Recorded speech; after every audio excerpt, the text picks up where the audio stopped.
The storm came down the mountain like a living thing. It wasn't the kind of snow that fell gently. It devoured sound, swallowed headlights, and left the world colorless. Elena Ward gripped the steering wheel of her Jeep until her knuckles turned white, praying the wipers wouldn't freeze mid-swipe. She had promised herself this drive would be the start of something calm. After months buried in the chaos of her job, forensic archivist for the city museum, she needed silence. The cabin her late father left her sat 20 miles from the nearest paved road, surrounded by pine and secrets. Perfect for a retreat. Perfect for disappearing. The radio was a whisper of static when she saw him. At first, she thought it was just a shadow in the snow. Something hovered, something shaped like a man. But shadows didn't bleed. The Jeep skidded to a stop, her breath caught in her throat, and there he was, a man lying in the road. Face half in the drifts. Dark coat torn open at the ribs. Elena's training, CPR, trudge from a first aid course years ago, kicked in before fear did. She threw the door open, boots sinking deep into the snow, cold air biting through her clothes. "Hey, can you hear me?" she shouted, kneeling beside him.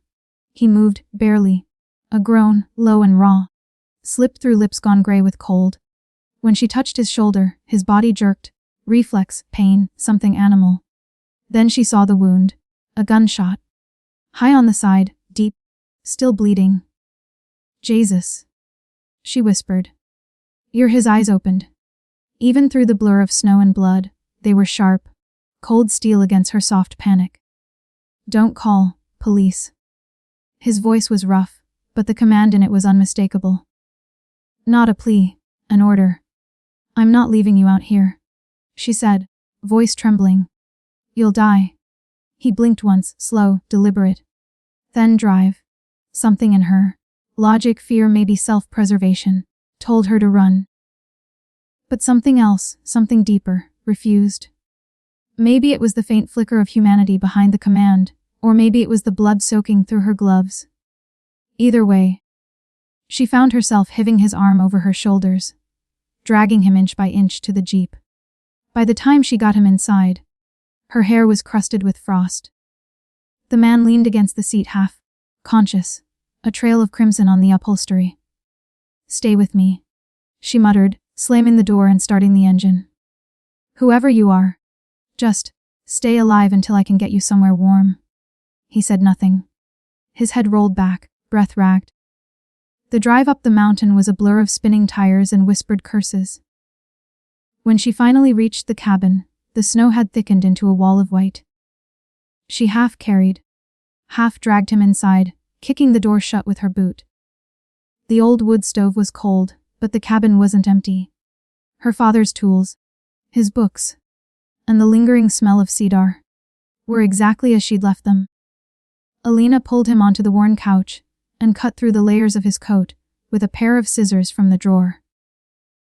Underneath, his shirt was soaked with blood, muscles carved with old scars, chest rising in uneven gasps. "This is gonna hurt," she warned, pulling out her med kit. When she pressed the gauze to his wound, he caught her wrist with surprising strength. "No hospitals, no names." "Fine," she said, glaring down at him. "Then shut up and let me save your life." For a moment, his grip tightened. Then he released her. The silence that followed was heavy. She worked fast, cleaning, packing, wrapping, until the bleeding slowed. By the time she'd tied off the bandage, her hands were shaking. "Who did this to you?" she asked quietly. His eyes flicked to hers, storm gray, unreadable. "Wrong question. Excuse me." "You should be asking," he said, voice barely more than a whisper. "If they'll come looking." A chill far colder than the storm passed through her. Outside, the wind howled, rattling the shutters. Inside, the man she just saved was already fading into unconsciousness. But not before he murmured a name that sounded like a warning. "Romano." Elena froze. She didn't know the full weight of that word yet. Not the history of blood behind it. But something in her gut twisted. Instinct screaming what her mind hadn't caught up to. She just saved someone powerful. Someone dangerous. And somewhere down the mountain, In the endless white, danger was already coming for them both. The storm didn't stop that night. It pressed against the windows like a living thing, whispering in the cracks. Elena sat in the armchair opposite the couch. A blanket wrapped around her shoulders and her eyes fixed on the stranger she had dragged from death. He slept in fitful bursts, muscles twitching. A man haunted even in unconsciousness. The wound had stopped bleeding, but his fever rose through the night, sweat dampening his dark hair. Every now and then, he muttered in Italian. Words that sounded like curses, or prayers. Elena's mind spun. Romano. She'd heard that name before. Her father used to whisper it when he thought she wasn't listening, during hushed calls at night. The kind that always ended with him locking the study door. He'd died 2 years ago, and the truth about who he was died with him. Or so she'd thought. Now there was a man with the same name bleeding on her couch. When dawn broke, pale and cold, Elena's exhaustion finally dragged her under. She woke hours later to the smell of smoke. Not fire, but something else. The stove was alive again, logs crackling inside it. And he was awake. The stranger sat on the couch. Bare, chested, pale light cutting across the hard lines of his face. He had wrapped his own wound tighter, using one of her towels. His gaze followed her as she stood, like he'd been waiting for her to move. You're alive, she said, voice hoarse. Not thanks to luck. The words were dry. But there was something sharp in them. An edge that came from habit, not cruelty. I could have left you out there, she said. His eyes flicked to the frost-covered window. You didn't. Which means you're either very kind, or very foolish. Elena crossed her arms. You can leave when you're strong enough to walk. He looked around the small cabin, taking in every detail. The shelves of books, the old maps. The faint hum of her laptop still charging in the corner. This place, it's yours. My father's, she said, hesitating. He passed away. I come up here when I need quiet. Quiet, he repeated, the word strange on his tongue. You'll find it doesn't last long with me here. Elena frowned. What are you running from? He leaned back, wincing as the movement tugged at his ribs. You don't want to know that answer. Try me. His lips curved, almost a smirk, but tired, bitter. You ever hear of the Romano Syndicate? Her chest tightened. They run half the ports on the East Coast. Arms, money laundering, real estate, and rumors about disappearances. Rumors, he said. Those are the polite words for what we do. Her heartbeat stuttered. Me. He met her gaze squarely. Matteo Romano. Head of that family. Or at least I was. Until someone decided they wanted my chair more than I did. The world tilted a little. The man she'd patched up. The man whose life she'd saved. Was one of the most feared names in the American underworld. Elena took a slow step back. You're serious? Matteo's eyes didn't waver. A convoy was ambushed last night. My own men. Someone I trusted sold me out. I was supposed to die out there in the snow. And now? She asked. Now? He said softly. They'll come to make sure I did.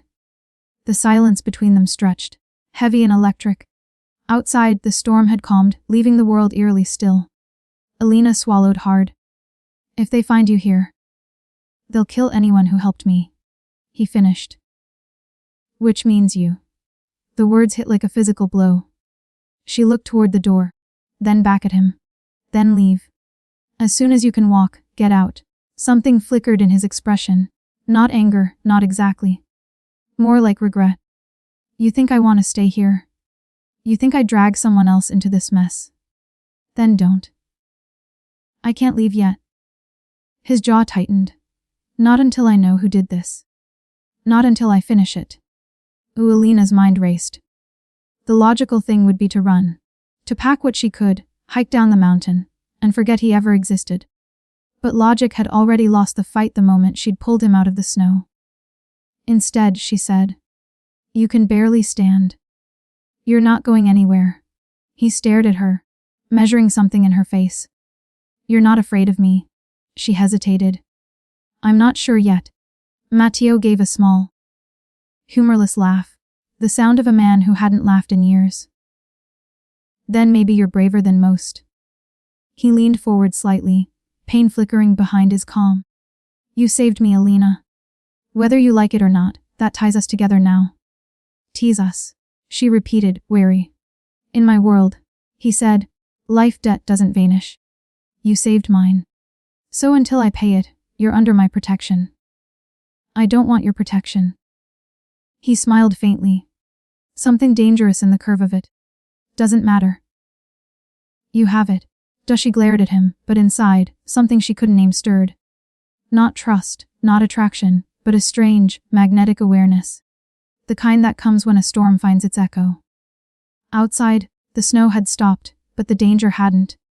Somewhere beyond those frozen woods, the men who had betrayed Matteo Romano were already searching for a body that hadn't stayed buried.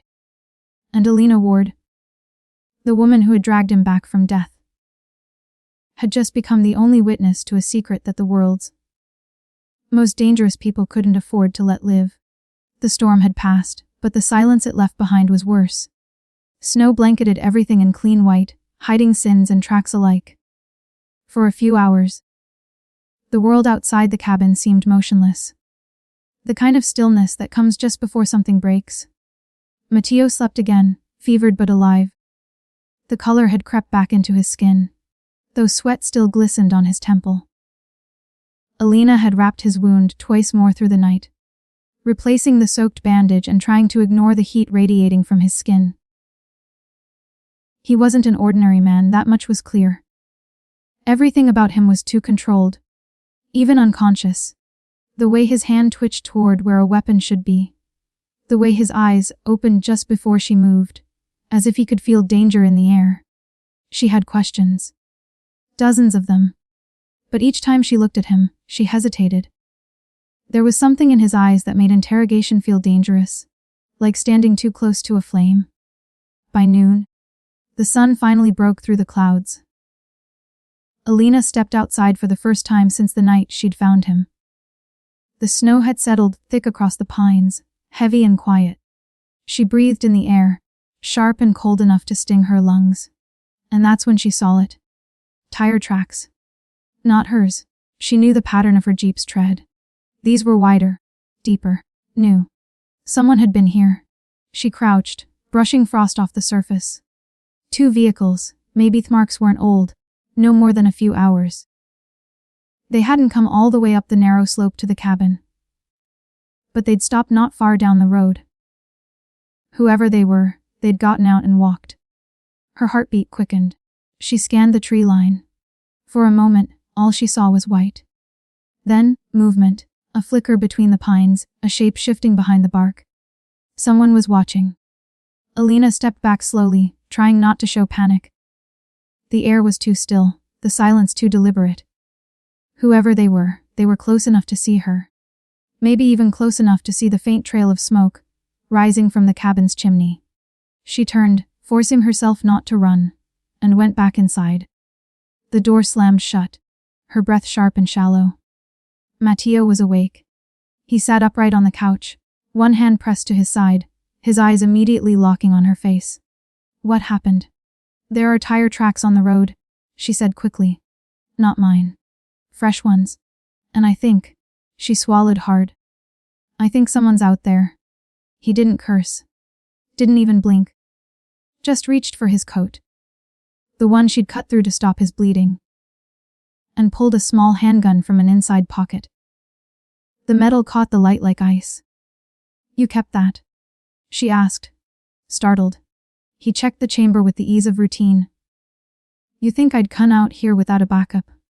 Her pulse pounded in her throat. Matteo, if those people are looking for you. They're not people, he said flatly. They're hunters. He moved to the window, his silhouette a dark line against the pale snow. They'll come quiet first. Try to confirm I'm here. If they see you, they'll think you're leverage. The word chilled her. Leverage. He looked back at her, eyes calm, voice low but sharp. If I tell you to run, you don't argue. You take the back path down the ridge, and keep going, until you hit the service road. Don't stop for anyone. I'm not leaving you, she said, almost before she realized it. He turned fully toward her, something like disbelief flickering across his face. You don't even know me. I know what it looks like when someone's about to die, she said. And I didn't drag you out of the snow just to let you bleed out for someone else's bullets. Leave for a second.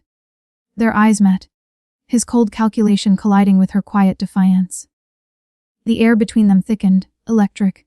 Then Matteo's gaze shifted past her, to the frost-dusted window. His voice dropped to a whisper. They're here. Elena's breath hitched. A figure was moving between the trees, dark coat, slow and deliberate, scanning the cabin's perimeter. Another shape followed, then another. Matteo motioned for her to stay low. He limped to the far wall, moving with surprising control for a man half-healed. You got a back exit. Through the pantry, she whispered. Lids to the woodshed. He nodded, eyes narrowing. They'll circle first. Check for movement. I need to draw them away. Matteo. He cut her off with a look. That same command she'd heard in the snow. You stay out of sight. You see a flash of light. You get in your jeep and go. She clenched her fists. And what about you? A faint smile touched his lips. I'm harder to kill than they remember. Then he was gone. Slipping out the back door, silent despite his limp. Elena crouched behind the counter, pulse hammering. Through the narrow gap in the curtain, she saw them. 3 men, all armed. Their movements were too coordinated for amateurs. One raised a hand, signaling to the others. They were moving toward the cabin. She reached for the drawer. Her father's old revolver sat there, untouched for years. She'd never fired it. But the weight of it in her hand steadied her breathing. Outside, a sound cracked through the air. Not gunfire, but the snap of a branch. The men froze. Then a voice echoed from the tree line, Matteo's. Looking for me. A burst of chaos followed, shouts, footsteps, a flash of movement. 2 shots rang out, muffled by the snow. Elena's heart stopped. She forced herself to the window. Through the white haze, she saw one man down, another scrambling for cover. Matteo moved like a shadow, efficient, deliberate. No wasted motion. Even wounded, he fought like a man built for survival. When the last echo faded, the woods went silent again. Minutes passed before Matteo reappeared. Limping through the snow, gun still in hand. His breath came in visible clouds, eyes scanning for more threats. He stepped inside, closing the door behind him. They were scouts, he said, voice rough. 3 of them. Sent to confirm whether I was dead. Elena exhaled shakily. And now. He looked at her. Really looked. No, they know I'm not. The realization settled between them like a blade. She tried to find words, but none came. Her father's old revolver still trembled in her grip. Matteo noticed, stepped closer, and gently took it from her hand. You did good, he said quietly. You stayed calm. Her laugh was unsteady. I almost threw up. Then you're human, he murmured. That's more than I can say for most people I know. He set the revolver down on the table. The faintest trace of respect in his expression. They'll come back with more. We've got maybe a day before that happens. So what do we do? She asked. Matteo looked toward the fireplace, thinking. The flames reflected in his eyes, all heat and calculation. We disappear, he said. Me, the cabin, all of it. If they can't find us, they can't kill us. Elena hesitated. Disappear where? His voice dropped, steady and cold. To the only place they wouldn't expect me to go back to. My world. The snow outside began to fall again, light, silent, and endless. And as it did, Elena Ward realized she had crossed a line she could never uncross. The stranger she'd saved wasn't just dangerous. He was war itself, and now, she was part of it. The fire burned low by the time Matteo finished dragging the bodies into the snow.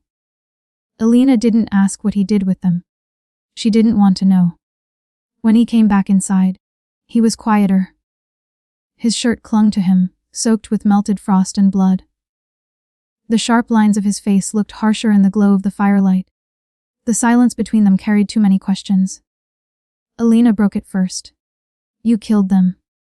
They would have killed you, he said flatly, sitting heavily on the couch. That's not what I asked. He looked at her, unreadable. You want the truth.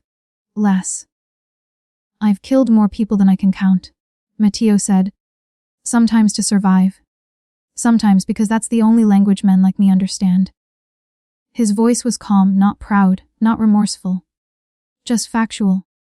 Elena stared at him for a long moment, then looked away. You don't even flinch when you say it. He rubbed a hand over his jaw, a shadow of exhaustion showing through the steel. You learn not to flinch if you want to live long in my business. Flinching gets you killed. Her gaze drifted to the window. Outside, the snow fell softer now, as if the storm had spent itself. And what exactly is your business, Matteo? He leaned forward, resting his elbows on his knees. Once, it was control. The Romano name meant something. Power, money, respect. My father built it from nothing, one blood deal at a time. He believed fear was better than loyalty. I tried to change that. By running guns and laundering money. She asked. Bitterly. He smiled faintly. By keeping monsters from tearing each other apart in the streets. You think governments control the world? They just rent space in it. Elena said nothing. His words were dark, but there was something else beneath them. Regret, maybe? Or the exhaustion of a man who'd lived too long with blood on his hands. After a moment, Matteo's gaze shifted to the bookshelf near the fireplace. It was filled with her father's old things. Dusty ledgers, binders, photographs of ports and warehouses. Your father, he said slowly. What did he do? She hesitated. He worked in trade logistics. Imports, exports, data management. Nothing special. Matteo stood, limping to the shelf. He ran his hand over one of the old binders, pulling it free. The cover was marked with faded ink Ward Shipping Co. 2008. He opened it, scanning the pages. His brow furrowed. This isn't logistics, he said. These are routing manifests. Encrypted. Look here. These numbers, they're coded account transfers. Offshore. Ode Rolana's stomach dropped. What are you talking about? Your father was working for us, Matteo said quietly. Or for someone inside my network. That's impossible, she said, shaking her head. My dad hated violence. He barely kept our house running and… Matteo turned one of the pages toward her. A signature in neat blue ink. Edward Ward. Her father's handwriting. Elena felt the ground tilt. Memories she'd never questioned now flooded back. Late-night phone calls, sudden trips. The way he used to say, some people don't forgive mistakes. She sank into a chair, the words barely reaching her own ears. He was helping you.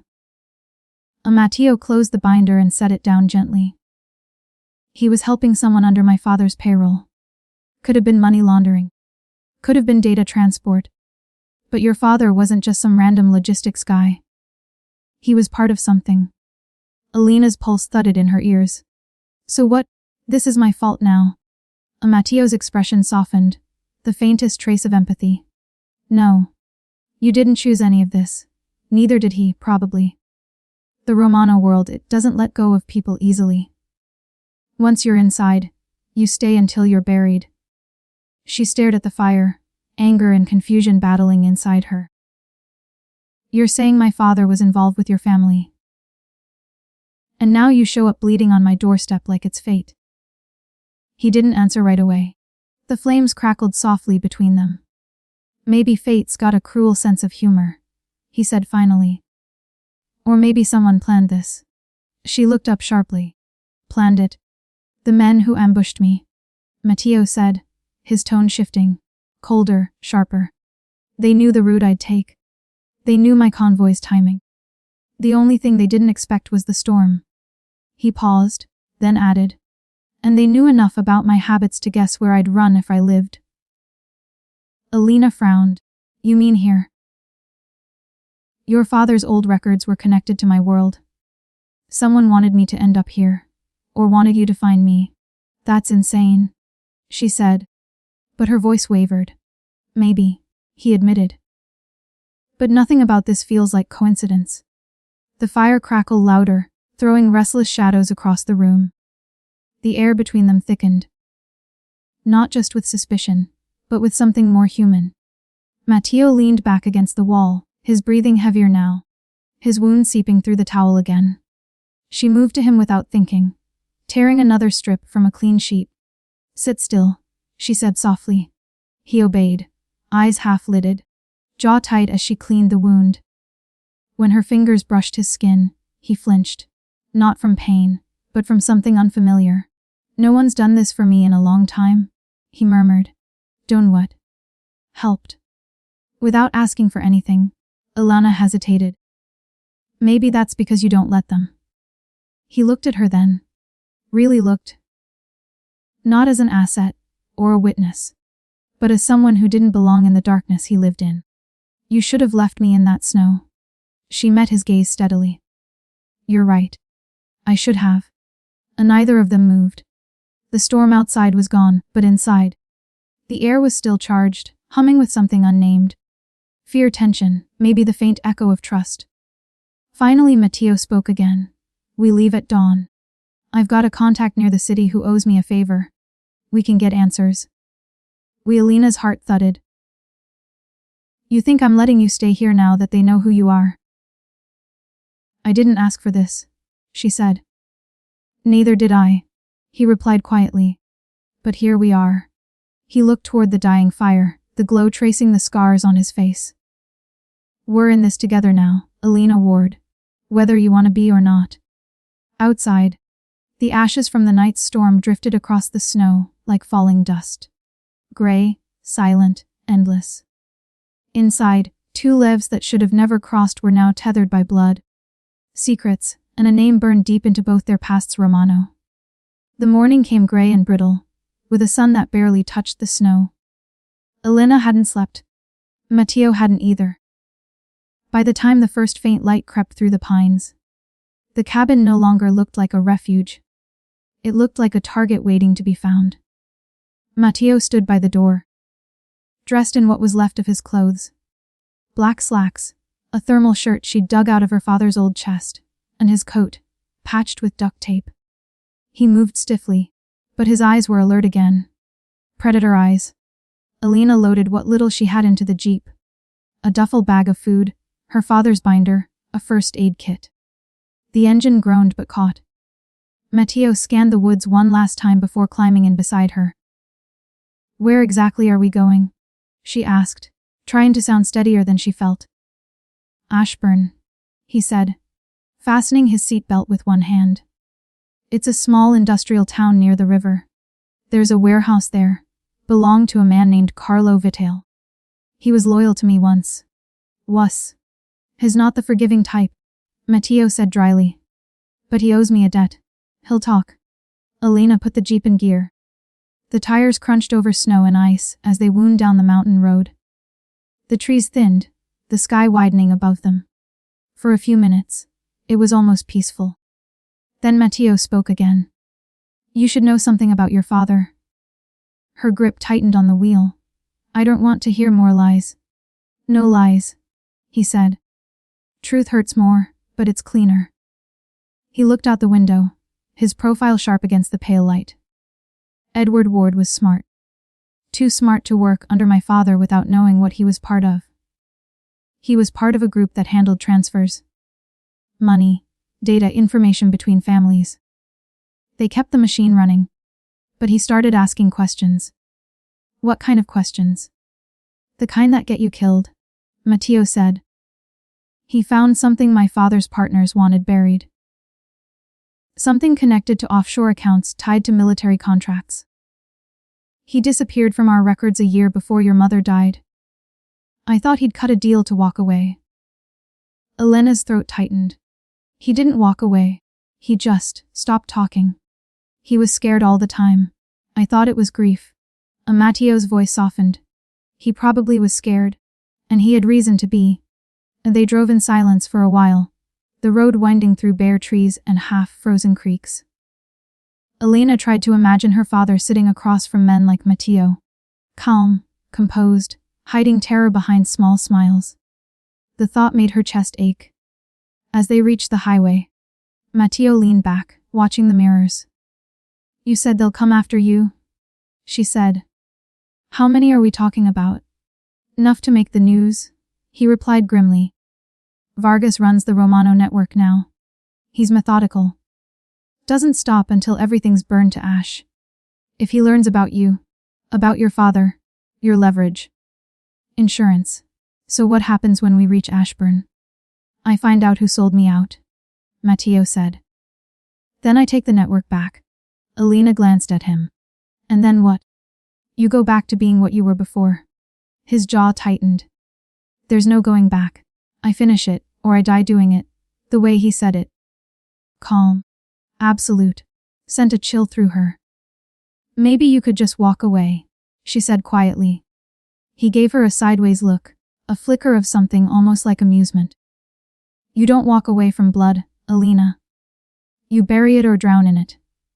They drove for another hour before Matteo's voice cut through the hum of the tires. Slow down. What is it? He pointed to the mirror. Black SUV. Been behind us since the gas station. Elena's stomach dropped. She glanced in the rearview. Sure enough, a dark vehicle followed several lengths back, keeping its distance but not hiding. Matteo's tone sharpened. Left turn now. There's no road. Now. Elena. She turned sharply onto an unmarked service trail. The jeep fishtailed on the snow, but she regained control, following the narrow dirt track between the trees. The SUV followed. Keep going, Matteo said, his hand bracing against the dash. There's an old bridge half a mile ahead. Stop before it. She pushed the gas, heart hammering. The road narrowed, branches scraping the sides of the jeep. Matteo rolled down his window, scanning the tree line. Then, the faint gleam of metal behind them. Sunlight on a rifle barrel. Down, Matteo shouted, grabbing her shoulder and pulling her low. A bullet cracked through the rear window, glass shattering across the back seat. Elena screamed, swerving. Matteo leaned out the window and fired 3 quick shots, each one precise. The SUV jerked sideways, tires grinding on ice. Another shot, closer this time, tore through the passenger mirror. Keep driving, Matteo barked. I can't. Yes, you can. Eyes on the road. The bridge appeared ahead. A rusted skeleton of iron spanning a narrow ravine. Snow covered most of it, but it looked sturdy enough for one desperate chance. Don't stop, Matteo said. Hit the bridge at 30, no more. Trust me.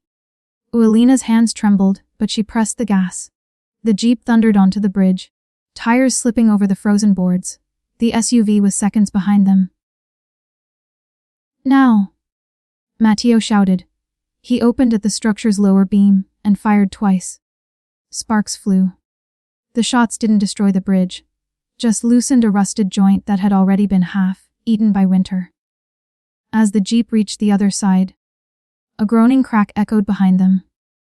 The SUV followed, and the bridge gave way. The heavy vehicle plunged halfway through the boards, its front end crumpling into the ravine. The sound of metal snapping drowned out everything else. Elena slammed the brakes, breathless, staring in disbelief. Matteo watched, expression unreadable, before saying quietly, We keep moving. You just... They'll have more cars, he said. This was a warning. Vargas doesn't send amateurs first. He's testing how far I'll go to stay alive. Elena looked at him, snowlight reflecting off his eyes. And how far will you go? He leaned back, voice low. Farther than he ever expects. She didn't know why, but she believed him. They drove on until dusk, the road turning to gravel as they approached the industrial edges of Ashbourne. Smokestacks, warehouses, rusted cranes over frozen rivers. A dead town with too many ghosts. Matteo pointed toward a faded sign, Vital Imports Celosity. This is it? He said. Elena parked behind the building, cutting the engine. And if your friend doesn't welcome you back? Matteo smiled faintly. The kind of smile that carried danger. Then he won't be a problem for long. As the shadows lengthened over the river, the air filled with that thick, quiet tension again. The kind that comes before a storm, or a reckoning. Elena followed Matteo into the dark warehouse, the echo of their footsteps swallowed by the cold metal walls. She didn't know what they'd find inside. Truth, betrayal, or something worse. But one thing was certain, she wasn't just running anymore. She was part of this now. And part of him. Ashbourne looked like a town that had been abandoned by time. Factories that once hummed with life now stood hollow.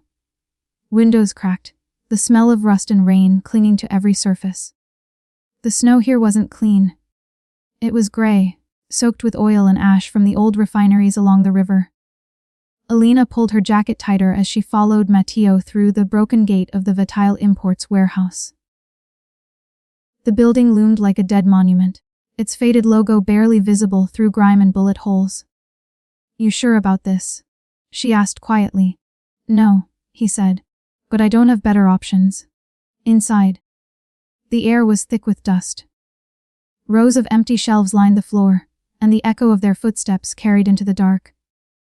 Matteo moved with purpose, his hand close to his sidearm, scanning the shadows. "Carlo used this place for shipments," he said. "Weapons, cash, sometimes people. After my father died, I cut in out of the main routes. He didn't take it well. So why would he help you now?" Matteo glanced back at her, one brow arched. "Because even traitors remember who taught them how to survive." They reached the office at the far end of the floor.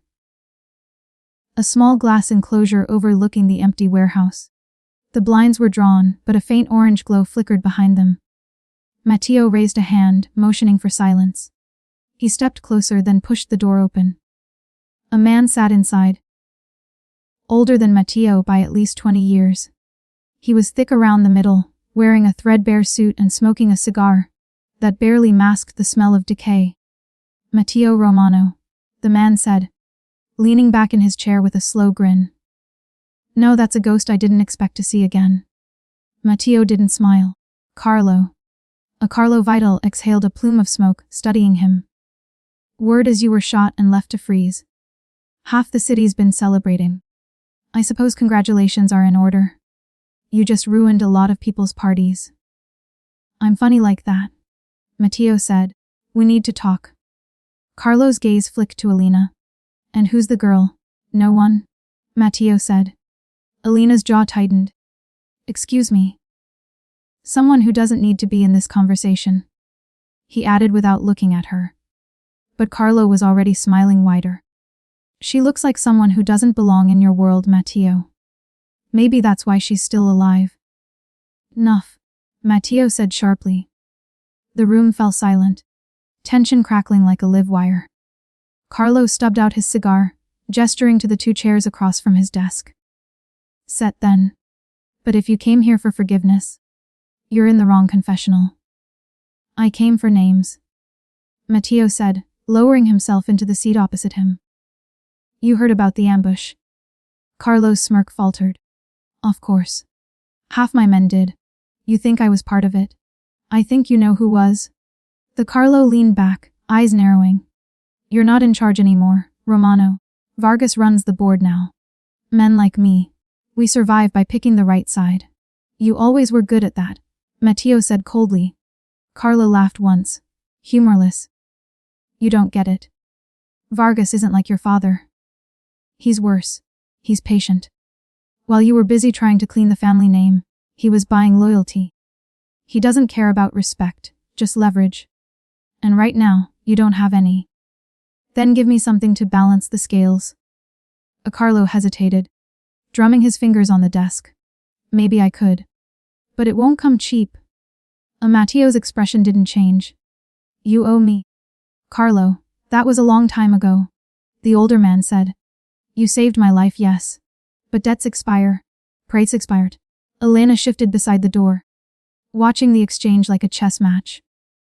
Matteo looked calm, but there was a storm beneath his stillness.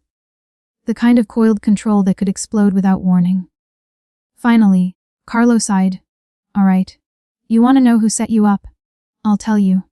But you won't like the answer." "I never do," Matteo said.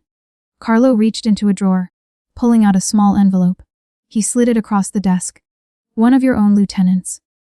"Marco Leon." Matteo froze. For a heartbeat, The world seemed to stop breathing. Marco, he said quietly. Carlo nodded. He's been feeding Vargas Intel for months. Probably since before your father died. You trusted him too much. Matteo's jaw tightened, his eyes darkening. And where is he now? Downtown, Carlo said. Vargas keeps him close. Thinks of him like a son. Matteo stood abruptly, the chair scraping against the floor. Then I'll start with him. Careful, Carlo warned. Vargas is expecting that. You walk into his territory. You're dead before you touch the ground. I've been dead before, Matteo said, turning toward the door. Carlo's voice followed him. You're not invincible, Romano. Don't forget it. Matteo paused. No, but I'm motivated. When they stepped outside, the cold air hit like a slap. The sun was sinking behind the warehouses, staining the sky the color of bruises. Elena spoke first. Marco, the man you trusted. He didn't look at her. He was like family. I'm sorry, she said softly. Don't be. His voice was low, steady. This was my mistake. I thought I could build something clean out of something rotten. But the rot doesn't go away. It just learns your language. Elena wanted to say something. Anything. But he'd already started walking toward the jeep. As they drove away from the warehouse, she looked at him from the corner of her eye. He was silent, jaw clenched, the weight of betrayal heavy in the air. Finally, she asked, what happens when you find him? Matteo's answer came without hesitation. I end it. Elena felt her pulse quicken. End, you mean? He turned to her, eyes hard. I mean I make sure he never hurts anyone again. The words hung between them like smoke. Outside, the dying light turned the river to molten gold. Inside the car, something darker simmered.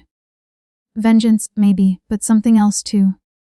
Matteo wasn't just hunting his betrayer.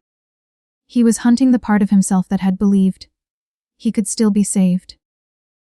And as the shadows lengthened behind them, Elena realized that the closer they got to the truth, the further away they were moving from the world she understood.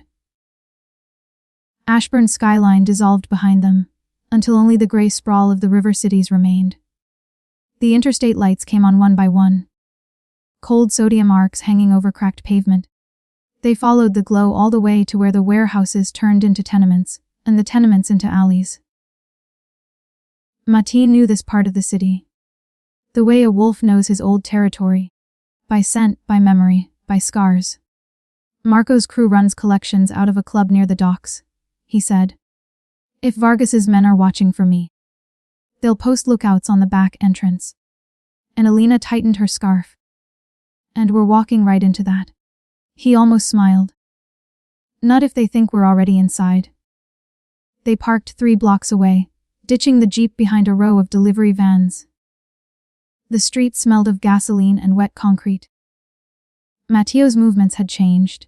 The wounded man from the cabin was gone, replaced by something precise and silent. He carried himself like he'd been built for the dark. They moved through the alleyways until the faint throb of bass reached them. The Catacomb, a nightclub built in what used to be a municipal subway station. Metal doors, a flickering red sign. A place where loyalty was currency and oxygen optional.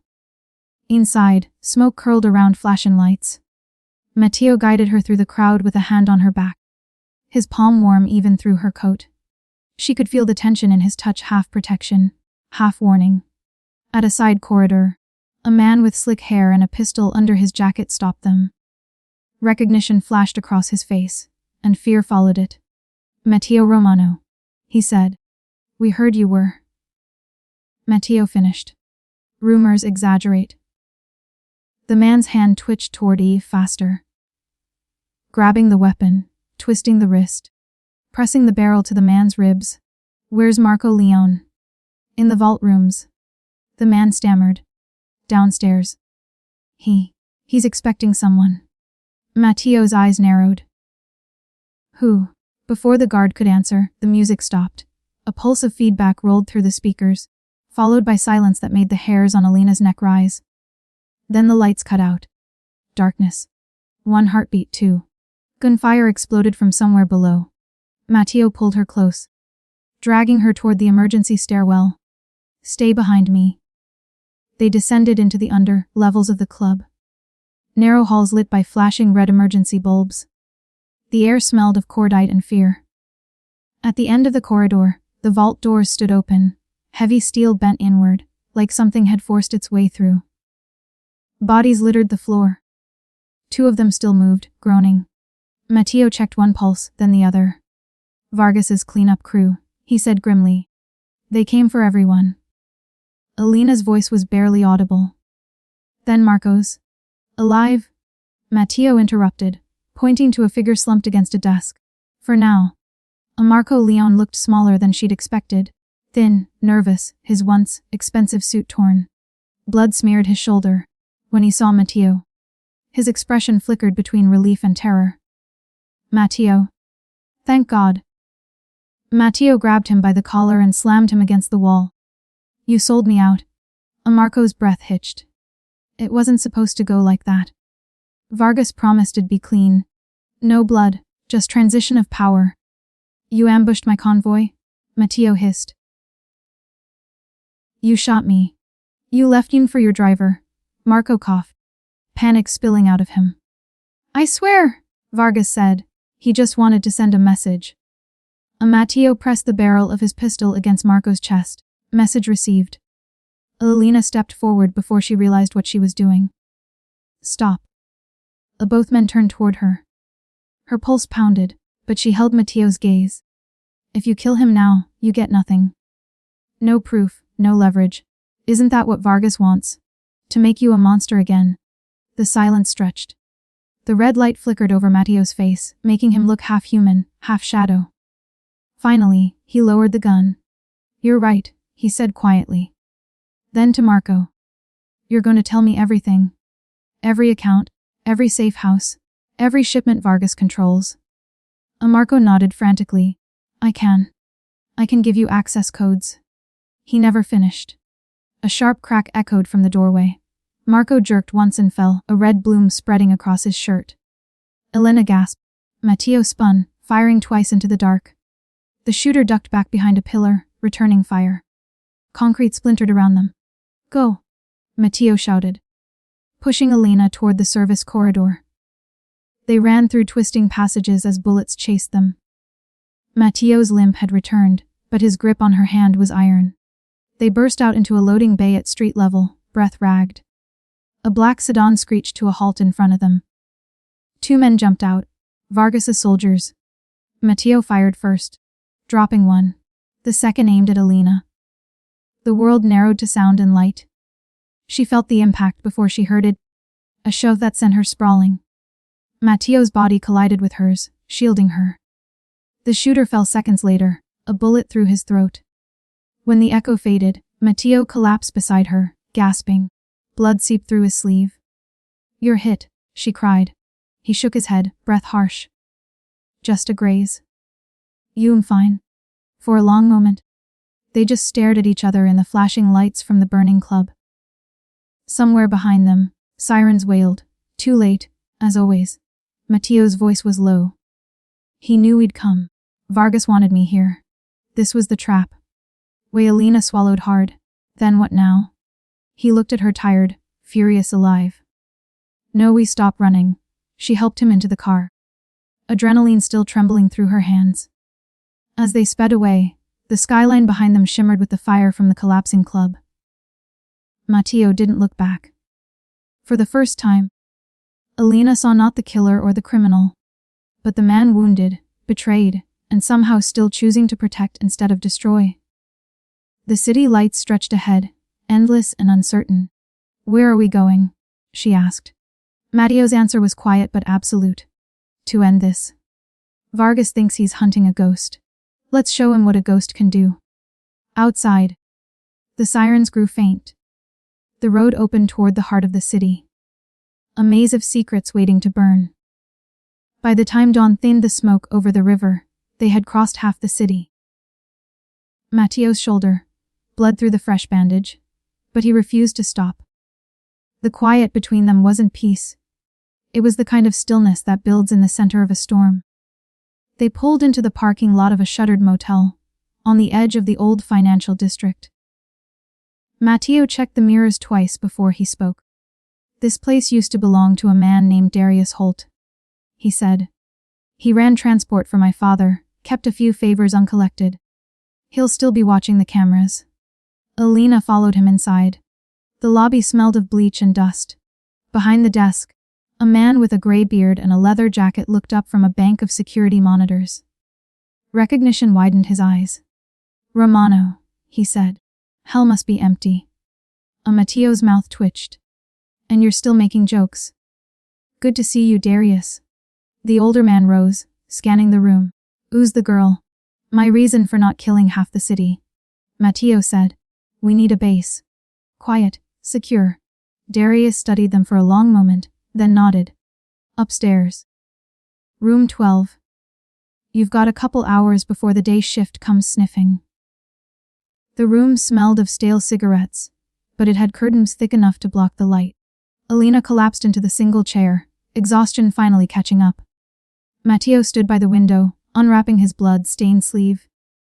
Let me, she said, crossing to him. She peeled the fabric back, cleaned the cut again, and re-bandaged it with steady hands. When she finished, he caught her wrist gently. You keep saving me, he murmured. You're making a habit of it. Someone has to, she said. For a moment, the world shrank to the inches between them. She could smell the smoke in his hair, the metal of his gun, the quiet breath he took before stepping away. We can't stay here long, he said. Vargas's headquarters is a glass tower on the East Pier. Everyone calls it the Devil's House. He built it over one of the old shipping tunnels. That's where he keeps his servers, his black book accounts. Everything that ties the network together. And you want to break in? I want to erase him. Matteo said. Take his control, his money, his power, and hand it to the people he's been feeding on. My father would call it revenge. I call it balance. Elena met his eyes. Then we'll need more than 2 people. He looked almost amused. You volunteering? I can read code, she said. Those ledgers my father kept. They weren't just paper. They were backups of digital files. If I can access the right system, I can trace Vargas's transfers. Matteo studied her, the corner of his mouth lifting. You really don't know how dangerous that offer is. I'm aware, she said. I'm also aware that I'm already in this. Darius reappeared at the door, a laptop under one arm. Heard you talking about the Devil's House, he said. Still got a friend in building maintenance. He'll open a service tunnel, but you've got 1 shot and no alarms. Matteo nodded. We'll take it tonight. Evening fell again, heavy and electric. From the motel roof, the city looked like a constellation of sins. Each light a secret. Each street a promise someone broke. Elena zipped her jacket and followed Matteo to the waiting sedan Darius had prepped. He handed her a small earpiece. Stay on the line, he said. I'll monitor from here. The drive to the pier was quiet except for the hum of tires. Matteo's face was all angles and shadow.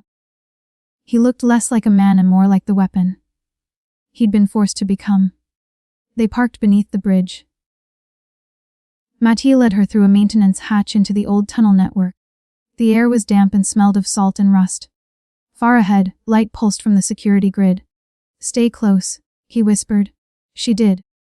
They moved through the dark like 2 halves of the same thought. His precision, her quick eyes. At the first checkpoint, Elena slid into a control panel, fingers flying across the keyboard. 2 cameras looping, she said. You've got 30 seconds. They slipped through a door into a service corridor. Above them, the hum of servers filled the air, a digital heartbeat. The Devil's House. Matteo drew his gun. Once we're in, you find the accounts. Copy the data to the drive. Delete his backups. Elena nodded. Her pulse thundered in her ears. They reached the central room, rows of screens glowing blue in the dark. And there, in the center, stood Vargas. He was calm, too calm. A man in a tailored suit, his silver hair slicked back, his smile razor thin. Matteo, he said. You brought company. How thoughtful. Matteo raised his gun. It's over, Vargas. Oh, it's over. Vargas agreed, motioning slightly with his hand. Lights flared behind him, dozens of red dots appearing on the walls. Laser sights. Snipers. Surrounding them. Elena froze. Matteo stepped in front of her, his voice low. You always liked theatrics. Business is performance. Vargas said. And you, my friend, are the encore. Did you really think you could waltz into my house and take back what you lost? Elena's fingers brushed Matteo's arm. Small, deliberate. She whispered, I can trigger a feedback loop. Kill the power. 10 seconds of dark. He gave the faintest nod. Vargas kept talking, savoring every word. You should have stayed dead, Matteo. The world was quieter without you. Elena pressed enter. The room went black. Gunfire erupted. Screams, sparks, chaos. Matteo moved through the dark like a phantom, each shot measured. Elena crawled toward the main terminal, her screen still glowing faintly. She inserted the drive and began the transfer, the data racing across lines of code like lightning. The power flickered back on. Vargas stood at the far end of the room, blood on his sleeve, fury twisting his features. You think this ends with me? Matteo stepped forward, gun steady. It ends where it began, in blood. But before he could fire, the building shuddered. Alarms wailed. The tunnel below them groaned under strain. Elena grabbed his arm. We have to go. He looked at Vargas once more, then turned and ran with her. The floor cracked open behind them, fire licking through the wires. They burst through the service door just as an explosion ripped the lower level apart. They didn't stop until they reached the riverbank. The tower behind them blazed against the night, glass raining into the water. Elena bent double, gasping. Did it work? Matteo opened the drive, the screen flashing calm P. Yes, he said. Vargas's accounts are gone. Every dollar he stole, every name he owned. It's ours now. She met his eyes. Then why do you look like we just lost? He stared at the burning tower. Because this city doesn't change with one fire. It takes more than revenge to build something new. The flames reflected in his eyes. Anger, grief, and something softer she couldn't name. For the first time, he looked unsure of what came next. Elena reached for his hand, tentative but real. Then we figure it out. Together. He looked down at their joined hands, then at her. The faintest, most fragile smile touched his lips. Together, he said. Above them, the devil's house collapsed into the river, its reflection breaking apart in the dark water like the end of a curse. The fire at the pier burned for 2 days. By the third, half the underworld knew the Romano name had surfaced again. Matteo and Elena watched the news from a safe house, above an abandoned bakery on the south side of the city. The television hissed with static between clips of smoke and collapsing glass. Every anchor repeated the same phrase. Unconfirmed sources linked the explosion to organized crime activity. No one said the names. Matteo muted the screen and poured coffee into 2 chipped mugs. His left arm was bound tight, his jaw bruised. Elena sat cross-legged on the couch, laptop open, eyes on the code streaming across her screen. I wiped the last of Vargas's servers, she said. Every shell company, every offshore route, it's gone. Not gone, Matteo said, handing her a mug. Shifted.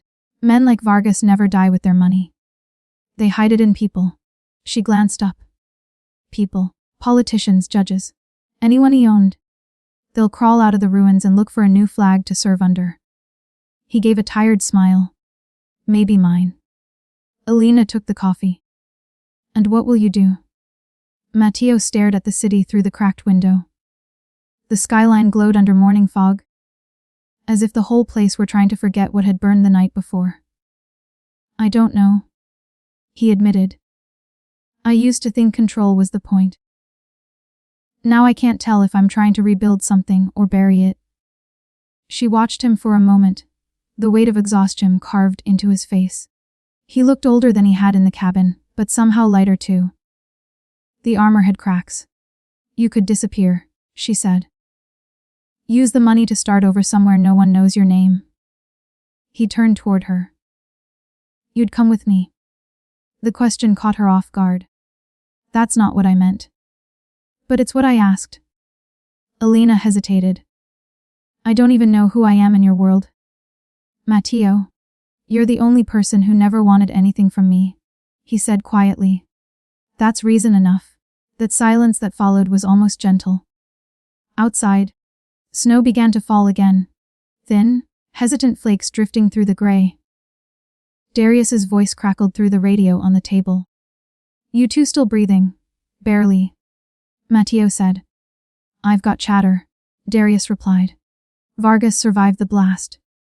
His security pulled him out through the lower tunnels. He's bleeding, but alive. Elena set her mug down. Then it's not over. No, Matteo said, standing.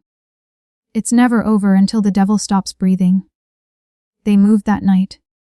Darius provided a stolen ambulance, its siren stripped, perfect for slipping through checkpoints.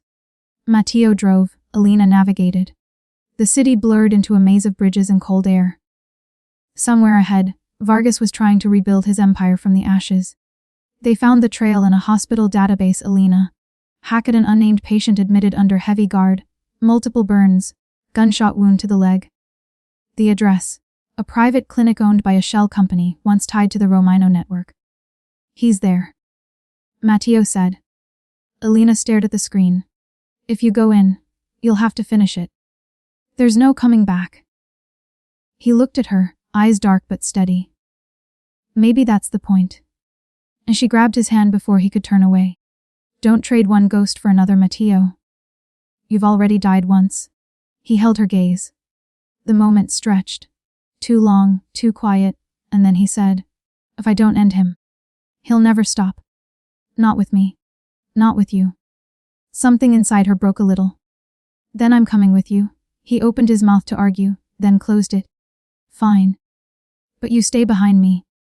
But the clinic sat on the edge of the industrial zone. White lights, mirrored windows, no signs. 2 guards at the gate, more on the roof. Elena slipped through the back door, using stolen access codes, Matteo shadowing her like smoke. They moved through sterile corridors until they reached the recovery wing. Vargas lay in a hospital bed, tubes snaking from his arms. The sight of him, once immaculate, now wrapped in gauze, was almost human. Almost, when he saw Matteo, he laughed. The sound raw and broken. You can't kill what you already destroyed. Matteo raised his gun. You're right. I can only end it. Elena stepped forward. Wait? Vargas turned his head toward her.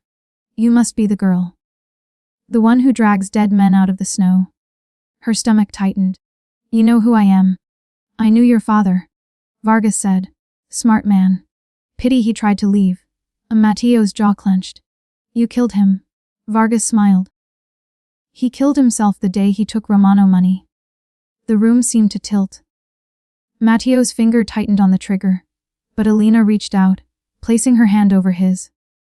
No, she said softly. He doesn't deserve that. Let him rot in what's left of his world. That's worse than dying. Matteo hesitated. The gun lowered. Vargas watched them with a predator's curiosity. You think mercy makes you better than me? He whispered. You'll see. The moment you turn your back on this city, it will eat you too. Matteo met his gaze. Then I'll make sure it chokes. He turned and walked out, leaving Vargas coughing in the sterile light. They didn't speak until they were back on the street. The snow was falling harder now, blanketing the city in silence. Elena finally asked, Do you feel free? Matteo looked at her, the wind ruffling his hair. No, he said. But I feel alive. She smiled faintly.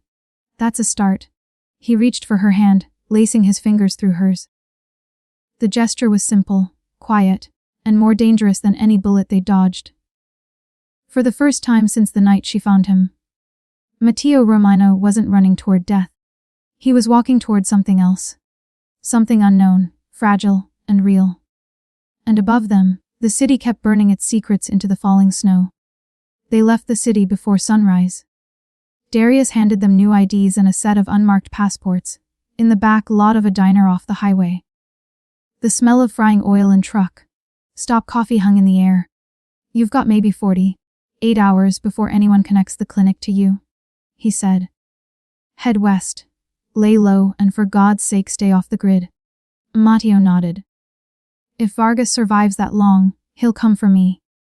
If he doesn't, someone else will. Always does.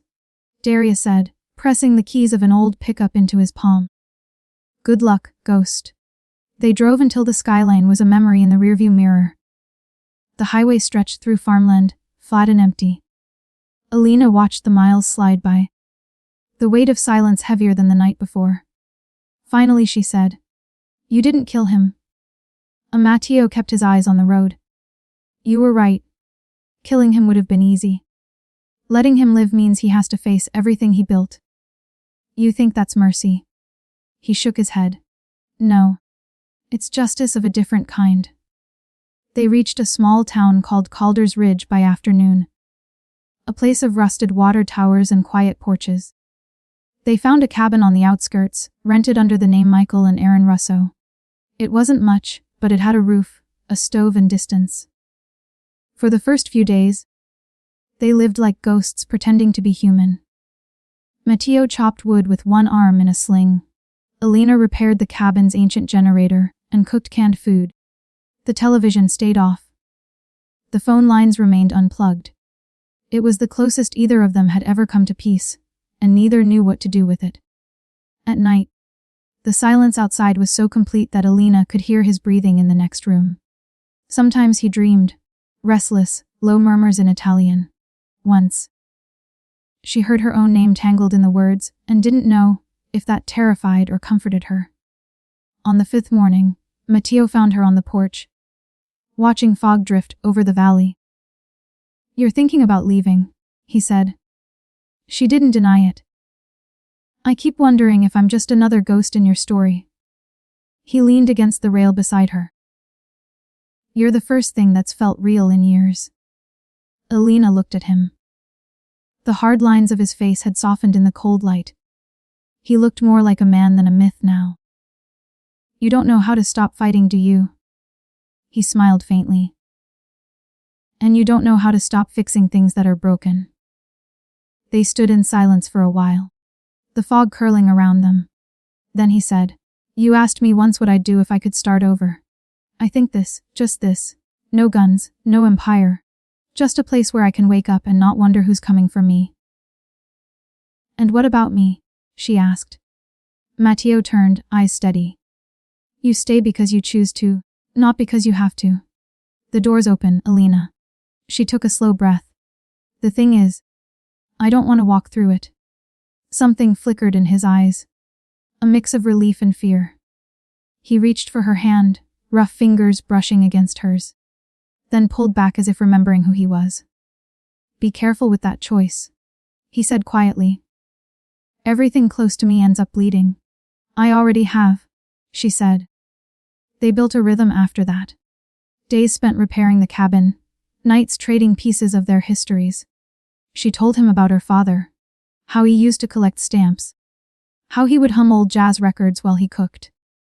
Matteo told her about Sicily, the sea, his mother's garden before it was lost to debt and blood. Each confession pulled them closer. The air between them changed. Not safe, not simple, but honest. Sometimes they would eat dinner in silence and catch each other's eyes, the unspoken words louder than any vow. Once, during a thunderstorm, the generator died.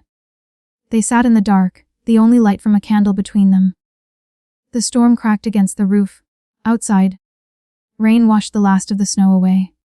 Matteo said almost to himself, this is what it could have been like. Before the guns. Before the family.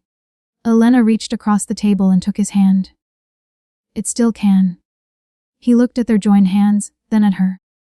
You believe that? Less, she whispered. I have to. He didn't answer. But when lightning flashed through the window, his thumb brushed against her knuckles. Tentative. Searching. And she knew that whatever war lived inside him, he was fighting to choose the light. The next morning, Darius's voice broke through the radio static. Ghost, he said, urgency cutting through the crackle. Vargas is dead. But someone else just took the reins. Name's Elena Corsi, his second. She's consolidating what's left. And she's looking for you. Matteo closed his eyes. So the quiet never lasts. Elena felt the old chill return, the one she thought they'd buried under snow and silence. What do we do? He looked out at the valley. We stay ahead of her. And if she comes? His voice softened. We finish what my father started, but on our terms. Meaning, no more blood, he said. No more empire. We expose them. End the circle. Elena nodded slowly. Together, Matteo met her gaze. Always. Outside, thunder rolled again, distant but coming closer. The storm hadn't left them. It had just been waiting for its next turn. But this time, they wouldn't face it as strangers. They'd face it side by side. Calder's Ridge slept under a skin of mist that morning. The valley looked harmless, almost gentle, until the truck stopped at the gas station on the far side of town. The driver climbed out tall, precise, hair the color of black glass. A silver-plated pistol rode low on her hip. Elena Corsi. She had been Vargas's strategist before he fell. Now she was the woman holding the remains of the Romano network, together with one manicured hand and a loaded weapon in the other. Matteo was chopping wood when the first hint of trouble came. A hawk circling low over the ridge road. It was Darius's code company inbound. He dropped the axe and went inside. Elena looked up from the table where she'd been mapping bank accounts and courier routes. What is it? Land of quiet, he said. She's here. They moved fast. Matteo packed 2 pistols, extra clips, cash. Elena slid the drive with Vargas's data into her coat pocket. Outside, thunder gathered again. But this time it wasn't the weather, it was engines. Back path, Matteo said. Through the quarry. They reached the edge of the clearing before headlights appeared through the fog. 3 black SUVs, windows tinted, moving slow. The sound of doors opening. Boots on gravel. Matteo pulled Elena behind the shed. She'll want to talk first, he whispered. Elena always starts with words. A woman's voice echoed through the trees. Smooth, confident. Matteo Romano. I thought ghosts didn't hide in shacks. He stepped into the open, gun lowered but ready. Elena.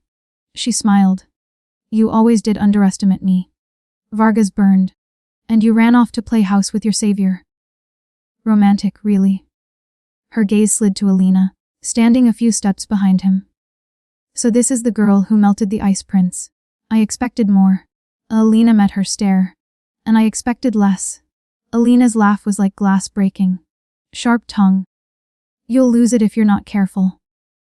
Matteo's voice cut through. You didn't come here for me. Oh, I did, she said. Half the world thinks you're dead. I need you alive. Alive, you legitimize my rule. Join me, Matteo. We rebuild, smarter, cleaner. No more chaos. You and I could own everything. He shook his head. Ownership's just another cage. Her eyes narrowed. And, what about her? You think you can build a life in the dirt? You'll get her killed. Matteo lifted his gun. Maybe. But at least I'll die trying to be something better. Elena sighed, almost regretful. Then this is business. She gestured. Her men raised their rifles. Matteo fired first. The clearing erupted. Gunfire, shouts, splinters flying from tree trunks. Elena dove for cover, heart pounding. She saw Matteo drop one guard, then another, moving with lethal precision. But there were too many. She crawled toward the truck Matteo had hidden behind, and found a small case in the back seat. Smoke grenades. She yanked a pin and hurled one into the open. The clearing filled with gray haze. Matteo's voice cut through the chaos. Run. But instead of running, Elena grabbed his arm. We have to stop her. Not escape her. He glanced toward Elena's silhouette. Elegant, deadly, framed by smoke. For a heartbeat, old loyalty flickered in his eyes. Then he made his choice. They moved as one, Matteo covering, Elena flanking. She reached the SUV Elena had arrived in and ducked inside, rifling through the front seat. A sat phone lay on the console. Screen still lit. She snapped a photo of the coordinates displayed and smashed the device with the butt of Matteo's spare pistol. Outside, Elena realized what she'd done. Cleaver girl, she shouted. You think that'll save you? Matteo stepped out of the smoke, weapon trained on her. No, he said. But it buys time. They locked eyes. Old partners turned enemies. The world seemed to hold its breath. Then a gunshot split the fog. Elena staggered, clutching her shoulder. Matteo had fired, not to kill, but to end the standoff. He caught Elena's wrist, pulling her toward the woods. They disappeared into the trees as the remaining guards scrambled to regroup. Behind them, Elena's furious scream followed, echoing off the hills. They didn't stop until night fell. The quarry opened before them like a crater, moonlight glinting off pools of water. They collapsed behind a pile of broken stone, lungs burning. Elena turned to him. You could have killed her. Matteo shook his head. Not yet. We need her alive. She'll lead us to everyone still loyal to Vargas. She's the map now. And when we find them. He looked at her, the exhaustion gone, replaced by that dangerous calm she'd come to recognize. Then we finish this. For good. Then Elena stared out over the dark water. And after. He was quiet a long time before he said. After, we disappear for real. No more names. No more ghosts. She leaned her head against his shoulder. You promise. I don't make promises, he said softly. But I'll try. Above them. The first stars burned through the fog. Somewhere far below, engines roared. Elena's hunt beginning again. But in that brief pocket of stillness, Matteo and Elena found a heartbeat that wasn't built on violence or lies. It was small, fragile, and real, the quiet before whatever came next. The quarry became their command post for 3 days. They lived out of the truck, surviving on coffee, canned soup, and adrenaline. Each night Elena spread maps and printouts across the hood, tracing what she could from the coordinates she'd stolen from Elena's sat phone. This pattern, she said on the 3rd night, tapping a pen against the map, isn't random. These depots form a ring around the old freight yard outside the city. Whoever's left of the network is consolidating there. Matteo leaned over her shoulder. That's not consolidation, he murmured. That's a vault. Vargas always kept a final archive. Insurance against everyone, even me. And Elena's trying to find it first, he nodded. If she gets there, she becomes Vargas with better PR. Elena folded the map. Then we go before she does. They reached the freight yard before dawn. The place was a graveyard of trains. Boxcars rusted to their axles, graffiti older than memory. Crows perched on the signal wires, silent and watchful. Matteo checked the perimeter. No guards yet. Just the slow hum of power from somewhere below. He crouched beside a rusted door and picked the lock. The corridor beyond smelled of oil and dust. They descended a flight of metal stairs until the air grew cold. Light flickered from an office at the far end of the tunnel. Inside sat a single computer, the kind used for secure banking networks. A message blinked on the screen. Entraces, Pritchus. Elena slid into the chair. Give me a minute. Matteo stood behind her, scanning the shadows. This place shouldn't exist anymore. It does, she said, typing fast. Whoever built this wanted it hidden in plain sight. The terminal chimed. A new window opened, revealing rows of coded accounts, contracts, and blackmail files stretching back decades. At the bottom of the list, one folder bore a name that froze her hands. E.D. Ward. She whispered it before she could stop herself. Matteo looked over her shoulder, eyes narrowing. Your father's file, he said. Open it. The screen filled with scanned documents. Letters, ledgers, encryption keys. And then a photo her father shaking hands with a younger Matteo, both men smiling. She felt the air leave her lungs. I don't remember this, Matteo said quietly. He must have come to me beforehand. Elena clicked the next image. A handwritten note dated 2 years earlier. If you're reading this, Romino, it means Vargas found me. The data you asked for, the proof of every contract, every laundering route, is inside the vault system. The passphrase is my daughter's birthday. Keep her away from all of this. EW, her birthday. She entered the numbers. The main directory unlocked, and the truth poured out: bank transfers linking Vargas to government contractors, offshore weapons deals, the whole machine laid bare. Matteo exhaled slowly. He was trying to destroy us from the inside. He wasn't working for you, Elena said. He was trying to stop you. He nodded once, grim. And he died for it? For a long moment neither spoke. The only sound was the distant groan of wind through the tunnels. Then the lights dimmed. Matteo's head snapped up. She's here. Gunfire cracked from the corridor. Sparks leapt from the wall near the door. Matteo pulled Elena behind a filing cabinet, as bullets punched through metal. Elena's voice drifted in from the hall, calm and mocking. You always did love your little puzzles, Matteo. Step away from the girl, and I might let her live. Elena glanced at the monitor. The upload's still running, she whispered. If I finish it, everything goes public. How long? 2 minutes. He chambered around. Then we hold for 2.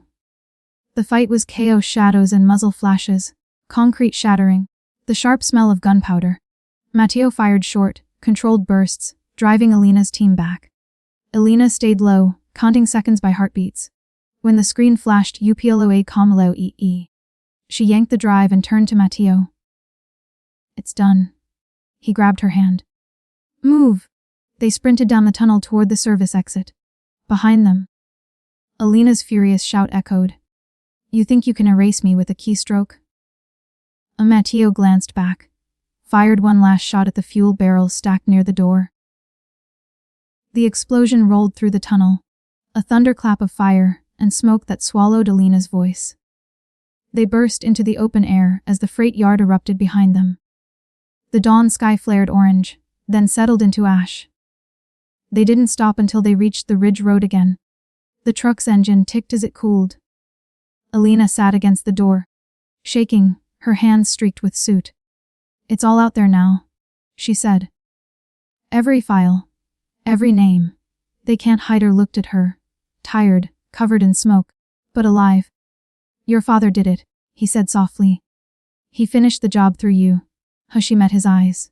No, we did. He smiled then, small and real. We just burned the world clean. They sat in silence as the first sunlight touched the valley, the smoke drifting upward like ghosts leaving for good. But somewhere below, beyond the fire and ruin, the city was already waking. And the war they'd survived was beginning to reshape itself into something new. The world didn't end when the files went public. It just changed shape. By the next morning, every major news outlet in the country was repeating the same words. Leaked financial records expose international crime syndicate linked to government officials. No one mentioned the Romano name directly, but everyone knew. Matteo and Elena watched the headlines from a roadside diner, 2 towns north of Calder's Ridge. The waitress poured their coffee without asking questions. Small town kindness often came with selective hearing. Elena's hands trembled as she held the mug. It's everywhere, she said. Every account, every deal, every name. They're calling it the Ward Archive. Matteo's jaw tightened.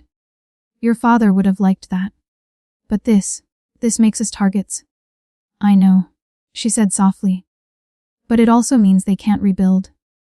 Not the way Vargas or Elena did. The money's frozen. The politicians will scatter. He stared out the window at the rain beginning to fall. You think truth is enough to stop men like them? No, she said. But it's a start. They left the diner just as an old news van pulled into the parking lot. Reporters already scanning the horizon for the story behind the story. Matteo and Elena disappeared before anyone thought to look at the quiet couple in the pickup heading west. For 2 days they drove through hills and valleys, saying little. The adrenaline had burned off, leaving only exhaustion and something heavier. The knowledge that survival didn't always feel like victory. On the 3rd night, they stopped at a small motel outside Denver. Matteo stood by the window while Elena sat cross-legged on the bed, laptop open to an encrypted news feed. Interpol, she said. They're moving in on what's left of the network. Darius sent a message. Elena's alive but cornered. She's offering testimony in exchange for immunity. Matteo exhaled slowly. She always did know how to land on her feet. She could give them your name. He looked over his shoulder at her. Then maybe it's time to stop hiding. Matteo. He crossed the room, crouched beside the bed. Every empire I've touched has ended in blood. If I disappear now, someone else picks up the crown. But if I walk into that courtroom, tell them what I know, maybe. Just maybe. The cycle ends with me. Her throat tightened. They'll lock you away. Better that than living like a ghost. He brushed a strand of hair from her face. You gave me a second life, Elena.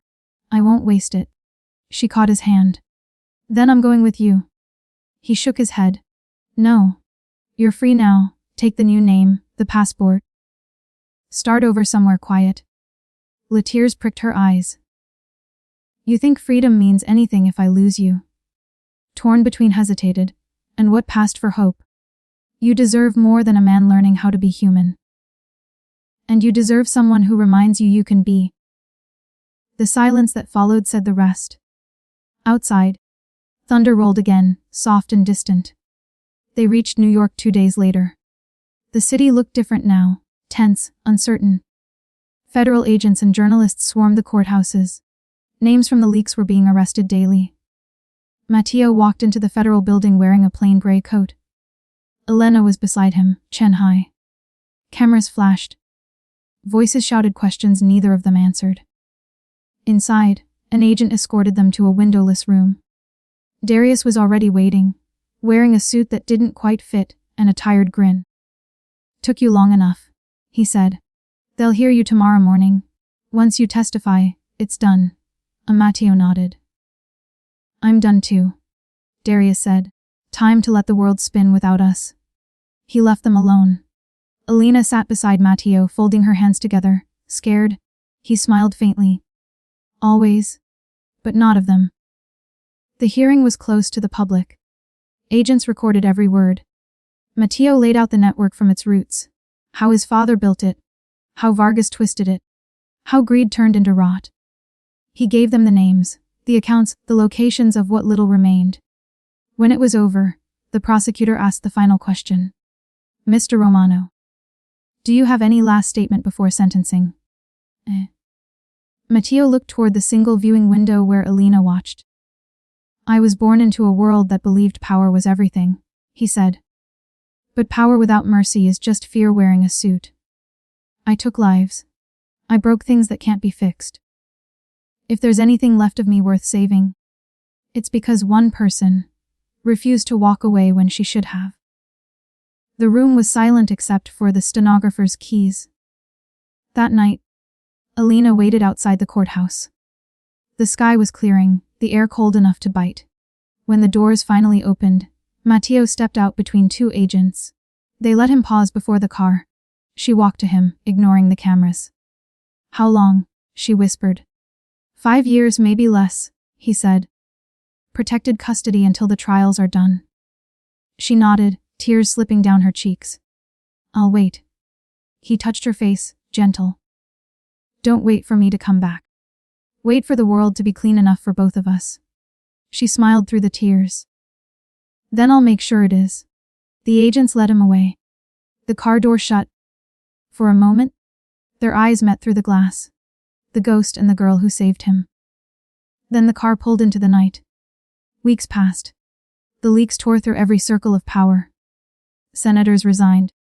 CEOs vanished, accounts froze. And through it all, the legend of the Romano name faded from fear to myth. Elena moved north to the coast. Bought a small bookstore with the settlement money from the Federal Protection Program. Sometimes she'd open late, watching the waves hit the rocks and thinking of the man who once called himself a monster. At night, she still wrote his name in the margins of her father's journals. Not as a warning anymore, but as proof that even in the darkest places, some people choose the light. 5 years passed. Time moved slower on the coast, softened by the rhythm of waves and rain. Elena Ward, now Elena Russo on the paperwork, learned to live in the quiet. Her bookstore sat on a narrow street overlooking the docks, its windows filled with old maps and forgotten stories. Locals came for coffee, tourists for the smell of paper and salt. She smiled often now, not because everything was healed, but because the scars had finally stopped bleeding. Every morning she unlocked the door, swept the sand from the threshold, and checked the mail. Most days it was bills, book orders, the occasional postcard from Darius. But one morning in late winter, an envelope with no return address waited on the mat. Inside was a single sheet of paper, folded twice. On it, in a handwriting she'd memorized long ago, "The world's a little cleaner. Thought I'd see if the sea still smells the same. N.R." Below it, a small pressed white feather, part of a hawk's plume, their old signal. Elena stood for a long time with the letter in her hands, heart pounding like it hadn't in years. Then she locked the door, flipped the sign to closed, and followed the path down to the beach. The day was cold but bright. The horizon was a line of silver where the sky met the water.